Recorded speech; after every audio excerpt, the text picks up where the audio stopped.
Hello मित्रों नमस्कार, हूँ છું દેવેન્દ્ર શાહ। કરંટ ટોપિક્સમાં આપનું સ્વાગત છે। મિત્રો, ઘણા સમયથી રાહ જોવાતી તેઓ અમદાવાદ મ્યુનિસિપલ કોર્પોરેશનની ચૂંટણીનું પરિણામ આજે જાહેર થઈ ગયું છે અને ફરીથી એક વખત ભારતીય જનતા પાર્ટીએ તેનો દબદબો જાળવી રાખ્યો છે અને આ વખતે 5 વર્ષ માટે પણ ભારતીય જનતા પાર્ટીના મેયર બનશે। ભારતીય જનતા પાર્ટી અમદાવાદ મ્યુનિસિપલ કોર્પોરેશનની સત્તાની ધુરા સંભાળશે। પરંતુ જે બાબત અહીં અલગ જોવા મળી છે તે એ છે કે ગઈ વખતે 2021ની ચૂંટણીમાં જેમ એમઆઈએમે 7 બેઠકો મેળવી હતી અને કોંગ્રેસની બેઠકો તૂટી હતી અને કોંગ્રેસના ગઢ કહી શકાય તેવો જમાલપુર ગઢ તૂટ્યો હતો, તેવી રીતે આ વખતે ભારતીય જનતા પાર્ટીનો 1972 થી જે ગઢ ગણાય છે, જ્યાં જનસંઘ અને ત્યારબાદ ભાજપનું એક ચક્રી શાસન ચાલી રહ્યું હતું, ક્યારે તેમના ઉમેદવાર હાર્યા ન હતા તેવા ખાડિયા વોર્ડમાં પ્રથમ વખત કોંગ્રેસ જીત્યું છે ને એક સાથે તેની પેનલ પણ જીતી છે, જે ભારતીય જનતા પાર્ટી માટે થોડો કારમો આઘાત કહી શકાય છે। બીજી વસ્તુ એ છે કે સાહેબ, આ ચૂંટણીમાં એમઆઈએમનો બિલકુલ સફાયો થઈ ગયો છે। ગઈ વખતે 7 બેઠક મેળવી હતી, આ વખતે 0 બેઠક પર આવી ગયું છે। ગઈકાલની વિડીયોમાં મેં જેમ કહ્યું હતું તેમ કે ફ્લોટિંગ વોટર્સ નક્કી કરશે કે કોને કેટલી બેઠક મળશે અને એ નક્કી થઈ ગયું છે। એમઆઈએમના જે પણ વોટર્સ હતા, ફ્લોટિંગ વોટર્સ હતા, તેમણે કોંગ્રેસને સપોર્ટ આપ્યો છે અને કોંગ્રેસ તરફી મતદાન કર્યું હોવાથી 7 બેઠક એમઆઈએમની કોંગ્રેસના ફાળે ગઈ છે, જે ગઈ 2021માં 25 બેઠક હતી તે આ વખતે વધીને 32 બેઠક થઈ ગઈ છે। જ્યારે ભારતીય જનતા પાર્ટીના ફાળે એકમાત્ર અપક્ષ એવા કાલુભાઈ ભરવાડની બેઠક આવી છે લાંભા વોર્ડમાં, અને લાંભા વોર્ડમાં 2010થી મ્યુનિસિપલ કોર્પોરેશનની પ્રથમ ચૂંટણી થઈ ત્યારથી શરૂ કરીને અત્યાર સુધીની કોઈ પણ પક્ષની પ્રથમ વખત પેનલ જીતી છે। આ પણ એક અલગ પ્રકારનો રેકોર્ડ છે। જ્યારે કાળુભાઈ ભરવાડ 2010માં અપક્ષ તરીકે ચૂંટાયા હતા, 2015માં હાર્યા હતા, 2020માં અપક્ષ તરીકે ચૂંટાયા હતા અને હવે 2026માં ફરી વખત ચૂંટણી હાર્યા છે। આ વખતે બીજી વસ્તુ એ પણ જોવા મળી છે કે અમદાવાદ મ્યુનિસિપલ કોર્પોરેશનમાં માત્ર 2 જ પાર્ટીઓ રહી છે। એક કોંગ્રેસ ભારતીય જનતા પાર્ટી જેની 160 બેઠક છે અને બીજી છે કોંગ્રેસ જેના ફાળે 32 બેઠકો આવી છે। બીજી વસ્તુ એ છે કે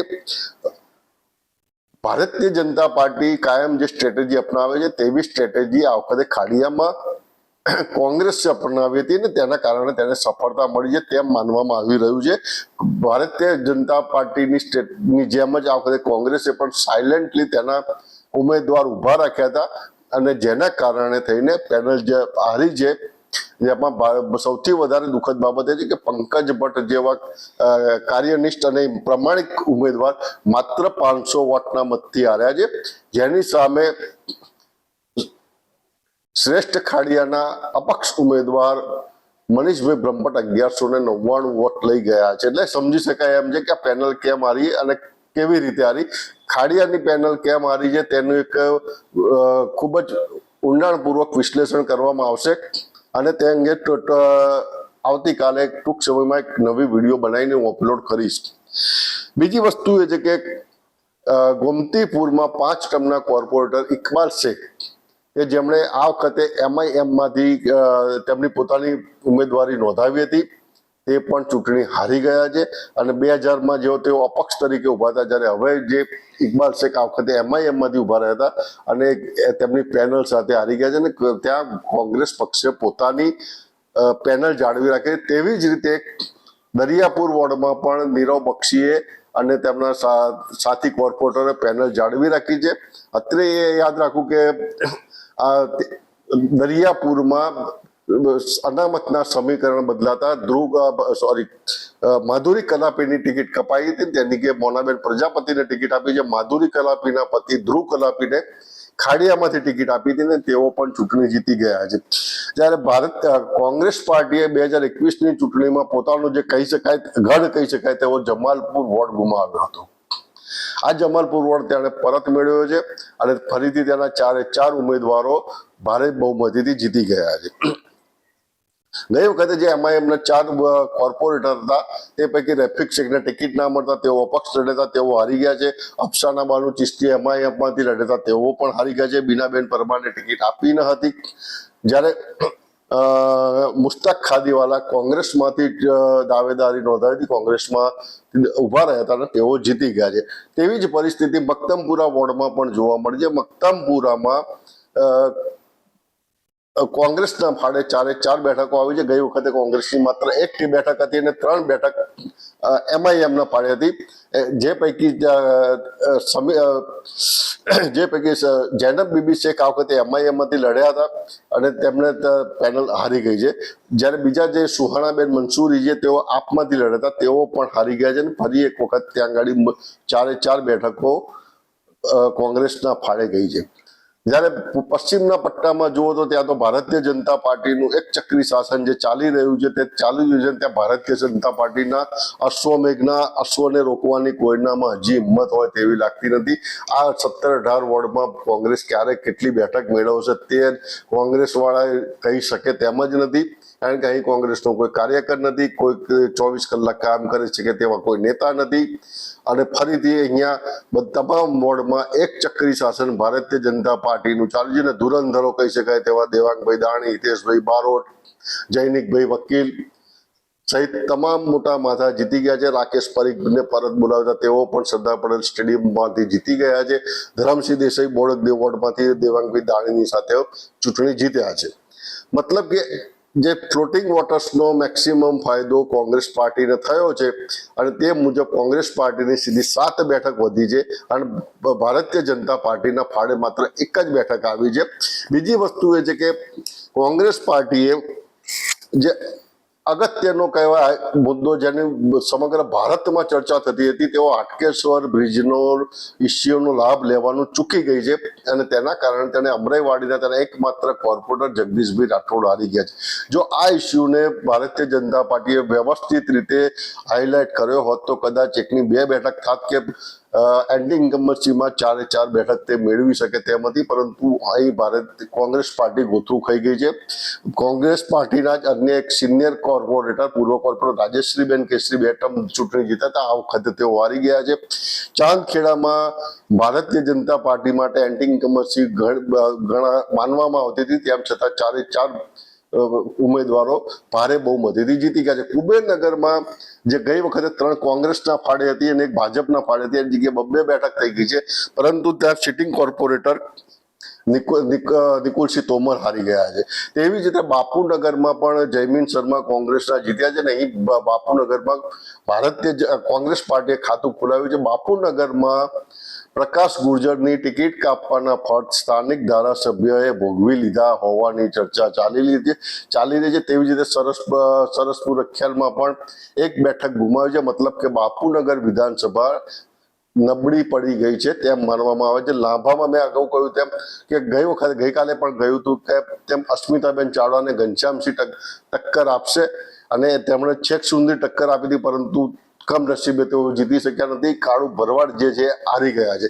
ઈસનપુરમાં પણ ફરીથી ભારતીય જનતા પાર્ટીની બેઠક જીતી છે. મણિનગરમાં ભારતીય જનતા પાર્ટીની બેઠક જીતી છે. ખોખરામાં નયન બ્રહ્મભટ્ટ અને કમલેશ પટેલની જોડીએ ફરીથી ખૂબ જ જંગી બહુમતીથી વિજય મેળવી લીધો છે. 2021ની ચૂંટણીમાં શાહપુરમાંથી કોંગ્રેસની એક બેઠક આવી હતી, જેમાં અકબરભાઈ ભટ્ટી જીત્યા હતા, પરંતુ આ વખતે શાહપુરની 4 બેઠકો ભારતીય જનતા પાર્ટીને મળી છે, ફાળે ગઈ છે અને અકબરભાઈ ભટ્ટી ચૂંટણી હારી ગયા છે. તે બાબત થોડીક દુઃખદ છે, કારણ કે તે યુવા નેતા છે ને સ્થાનિક લોકો માટે સારા કામ પણ કર્યા હોવાનું માનવામાં આવે છે. દરિયાપુર અગાઉ કહ્યું તેમ કે ફરીથી પેનલ આવી છે. ભારતીય જનતા પાર્ટીના કોંગ્રેસના ભાગે 7 વોર્ડમાં તેની પેનલ જીતી છે, જેમાં દાણલીમડા, બહેરામપુરા, જમાલપુર, દરિયાપુર, ખાડિયા, ગોમતીપુર વગેરેનો સમાવેશ થાય છે. આ ઉપરાંત 2 કોર્પોરેટર તેના કુબેરનગર વોર્ડમાંથી, 1 સરસપુરમાંથી અને 1 કોર્પોરેટર બાપુનગરમાંથી જીત્યા છે. જ્યારે જગદીશભાઈ રાઠોડ અમરાઈવાડીમાંથી હારી ગયા છે. રાજેશ્રીબેન અને અકબરભાઈ પણ હારી ગયા છે સિટિંગમાંથી. ભારતીય જનતા પાર્ટી માટે કહેવાય તેવો બહુ મોટો કોઈ લોસ એવો થયો નથી. તેના બધા સિટિંગ કોર્પોરેટરો લગભગ જીત્યા છે, સિવાય કે ખાડિયામાં પંકજભાઈ ભટ્ટ, જે હાર થોડીક આશ્ચર્યજનક અને થોડી દુઃખદ પણ લાગે છે. અહીં ખાડિયા વોર્ડનો અશ્વમેઘ યજ્ઞનો અશ્વ કોંગ્રેસ પાર્ટીએ હાલ પૂરતો રોક્યો છે. ભવિષ્યમાં શું થશે તે તો ભવિષ્ય જ બતાવશે. પરંતુ એક બાબત નિશ્ચિત છે કે અમદાવાદ મ્યુનિસિપલ કોર્પોરેશનના પરિણામ જોતા એવું લાગી રહ્યું છે કે જે એન્ટી ઇન્કમ્બન્સી પ્રચાર દરમિયાન જોવા મળી હતી તે જોવા મળી નથી. પરંતુ મતદારો એટલું સમજી ગયા છે કે જે લોકો માત્ર ચૂંટણીના સમયે વોટ કાપવા માટે મેદાનમાં આવે છે, ગુજરાતમાં આવે છે, તે લોકોને વોટ આપવા યોગ્ય નથી. અને તે આ વખતે મતદારો તે બાબત ધ્યાને રાખીને 100% વોટિંગ કર્યું છે.